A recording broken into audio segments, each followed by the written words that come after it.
Shalom anak-anak, bagaimana kabarnya saat ini? Semoga semuanya sehat-sehat selalu ya. Ketemu kembali bersama Pak Yotis dalam pelajaran kedua tentang Allah hadir dalam hidup manusia. Sebagai dasar Alkitab pada saat ini adalah di dalam Kejadian pasal 1 ayat 20 sampai 27 dan Kejadian pasal 2 ayat 7. Sebelum kita memulai pelajaran kita, mari kita mengawali dengan berdoa. Tuhan Yesus yang baik, kami bersyukur untuk saat ini karena kebaikan Tuhan bagi kami, sehingga kami bisa belajar kembali bersama-sama, dan kiranya Roh Kudus-Mu menolong dan memampukan kami untuk bisa belajar dan mengerti pelajaran dengan baik. Dalam nama Tuhan Yesus kami berdoa dan mengucap syukur. Haleluya. Amin. Tujuan pembelajaran kita saat ini adalah siswa mampu mengungkapkan rasa syukur atas kehadiran Allah melalui sebuah doa syukur. Dan yang kedua, siswa mampu menyebutkan bentuk-bentuk kehadiran Allah dalam hidup manusia. Dan yang ketiga, siswa mampu menjelaskan arti manusia diciptakan menurut gambar dan rupa Allah.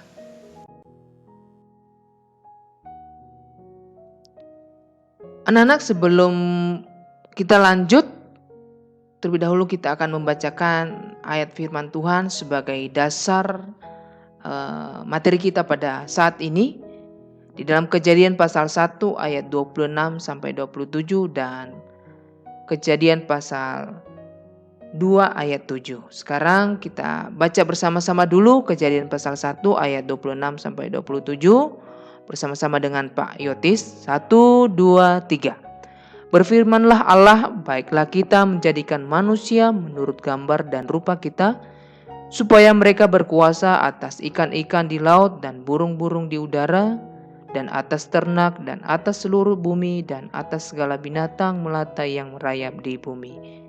Ayat yang kedua, yaitu di dalam Kejadian pasal 2 ayatnya ke-7. Mari kita bersama-sama membaca. 1, 2, 3. Ketika itulah Tuhan Allah membentuk manusia itu dari debu tanah dan mengembuskan nafas hidup ke dalam hidungnya. Demikianlah manusia itu menjadi makhluk yang hidup. Anak-anak, pada pelajaran minggu lalu, di pelajaran pertama, kita telah belajar tentang Allah yang Maha Hadir. Allah yang hadir melalui ciptaannya. Nah, pada saat ini kita belajar Allah hadir dalam kehidupan manusia. Anak-anak, cara Allah menciptakan manusia berbeda dengan cara Allah menciptakan ciptaan lain, seperti terang, cakrawala, daratan, lautan, hewan, dan tumbuh-tumbuhan, dan ciptaan lainnya. Di mana Allah menciptakan ciptaan lain dengan cara berfirman. Artinya, Allah mengucapkan melalui firman atau kata-kata yang keluar dari mulut Allah sendiri. Dan jadilah seperti yang diucapkannya itu. Seperti di dalam kitab Kejadian pasal 2 ayat 7 yang barusan kita baca bersama-sama tadi. Di sana memperlihatkan bahwa Allah menciptakan manusia dengan tangannya sendiri. Allah membentuk manusia dari debu tanah. Lalu Allah mengembuskan nafas hidup ke hidung manusia, sehingga manusia menjadi makhluk yang hidup. Anak-anak, bayangkan jika Allah tidak mengembuskan nafas hidup kepada manusia. Tentu kita tidak bisa seperti ini saat ini. Kita tidak bisa bernafas. Kita tidak bisa menikmati alam yang indah. Dan bahkan kita tidak bisa melihat orang-orang yang kita sayangi. Dan juga kita tidak bisa bermain. Di dalam Kejadian pasal 1 ayat 26 sampai 27, di sana dituliskan bahwa Allah membentuk manusia menurut gambar dan rupa Allah. Artinya, manusia memiliki sifat-sifat Allah. Sifat-sifat Allah itu seperti kasih, baik, damai, adil, sabar, pemaaf, setia, dan sebagainya. Tetapi manusia merusak sifat dan kebaikan Allah itu ketika jatuh dalam dosa. Nah, kita melihat betapa berharganya manusia karena Allah sendiri yang membentuknya dan memberinya kehidupan. Jadi seperti apapun warna kulit kita, bentuk rambut kita, atau ukuran tubuh kita, semuanya adalah anugerah Allah karena Allah yang menciptakan kita dengan penuh kasih sayang. Allah menganggap semua ciptaannya baik adanya. Karena itu tidak baik jika kita membanding-bandingkan warna kulit kita, bentuk tubuh kita, atau ukuran tubuh kita lebih baik dari orang lain. Jangan. Karena kenapa? Karena semuanya itu adalah ciptaan Tuhan. Dan ingat, setiap manusia sangat berharga di mata Tuhan. Jadi, kita adalah ciptaan istimewa di hadapan Tuhan. Allah hadir bukan hanya ketika kamu diciptakan, tapi juga di sepanjang kehidupanmu. Baik ketika kamu merasa sedih, senang, berhasil atau gagal. Ketika kita sering sedih atau takut, Allah hadir dalam hidup kita. Ketika kita bergembira maupun ketika kita bersedih. Karena Allah yang menciptakan kita, maka Allah akan hadir untuk menuntun kehidupan kita setiap harinya.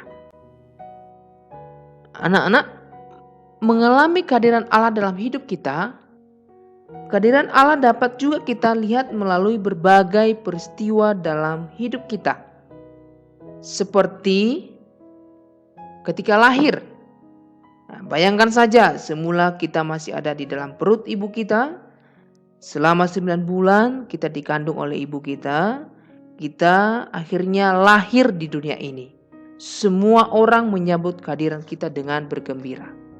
Dan peristiwa itu adalah oleh karena campur tangan Tuhan, oleh karena pemeliharaan Tuhan, oleh karena kehadiran Tuhan, sehingga kamu bisa lahir di dunia ini, sehingga Pak Yotis bisa lahir di dunia ini, sehingga kita bisa ada di dunia ini oleh karena Tuhan hadir, Tuhan menyertai kita, menolong ibu kita selama 9 bulan yang mengandung kita, tanpa terjadi hal-hal yang salah atau hal-hal yang merugikan diri kita. Nah, yang kedua, contoh kehadiran Allah dalam kehidupan kita adalah ketika kita berulang tahun. Ya, setiap kali berulang tahun bertambahlah usia kamu, ya kan? Inilah bukti bahwa Allah memelihara dengan menambahkan 1 tahun usia kita. Jadi selama 1 tahun Tuhan tolong kita, Tuhan tolong telah pelihara kita, dan itu adalah bukti pemeliharaan Tuhan dalam hidup kita. Contoh yang ketiga adalah kehadiran Allah melalui peristiwa hidup kita ini adalah ketika berhasil mendapatkan nilai yang bagus. Ya, kita sudah belajar dengan sungguh-sungguh. Tentu saja kita tidak lupa untuk berdoa. Ingat, keberhasilan itu bukan karena kekuatan kita, bukan karena kehebatan kita, tapi semata-mata oleh karena pemberian Tuhan pada kita. Ketika kita belajar sungguh-sungguh, maka kita akan memperoleh hasil yang baik. Karena apa? Karena Tuhan menolong kita, memampukan kita untuk belajar dengan sungguh-sungguh. Bahkan yang ketiga atau keempat adalah dalam hal kegagalan. Ya, misalnya ketika kita mendapat nilai tidak bagus atau jelek, ketika kita berdoa agar Tuhan mengingatkan kita untuk lebih giat lagi belajar, dan supaya Allah juga memberi kita kecerdasan, maka Tuhan akan tolong. Ya, karena kenapa? Allah tidak menciptakan manusia bodoh. Ingat itu. Ya. Allah tidak menciptakan manusia bodoh. Ya. Allah telah memberi kita akal budi, Allah telah memberi kita pikiran. Mari kita gunakan itu sebaik mungkin. Mari kita gunakan dengan sungguh-sungguh, belajar sungguh-sungguh, yakin bisa. Pasti kita akan mendapatkan hasil yang terbaik. Oleh karena itu anak-anak, di dalam peristiwa kehidupan kita harus bersyukur, ya. Kita harus mengungkapkan rasa syukur kita atas kehadiran Allah dalam hidup kita. Melalui kehadiran Allah dalam berbagai peristiwa hidup kita, baik itu ketika kita lahir, ketika kita ulang tahun karena Tuhan menolong kita selama 1 tahun itu, baik ketika kita berhasil maupun dalam hal kegagalan, hal itu kita diingatkan supaya dapat menjadi anak-anak Allah yang taat dan setia kepadanya. Kita diajarkan untuk tetap bersyukur, untuk tetap setia kepada Tuhan, untuk tetap taat. Karena apa? Karena Allah telah memelihara kita, Allah hadir di dalam setiap langkah kehidupan kita setiap harinya. Rangkuman kita pada pelajaran kali ini adalah di dalam Kejadian pasal 2 ayat 7 mengisahkan bahwa Allah menciptakan kita dengan cara yang istimewa, yaitu dengan membentuknya dari debu tanah, lalu mengembuskan nafas hidup ke hidungnya.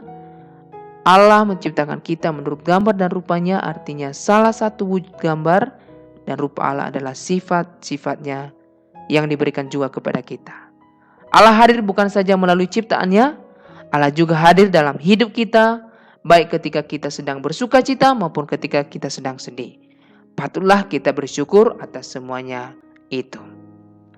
Anak-anak, sebagai tugasmu di rumah, yang pertama, tuliskan salah satu pengalamanmu ketika kamu mengalami kehadiran Allah dalam hidupmu.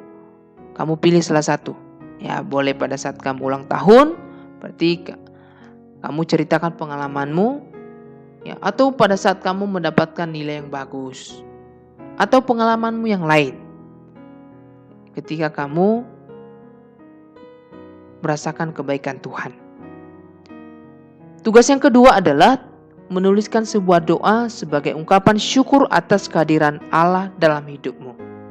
Dan tugas yang ketiga adalah menuliskan sebuah janji untuk menjadi anak-anak Allah yang baik sebagai ucapan syukurmu atas kehadiran Allah.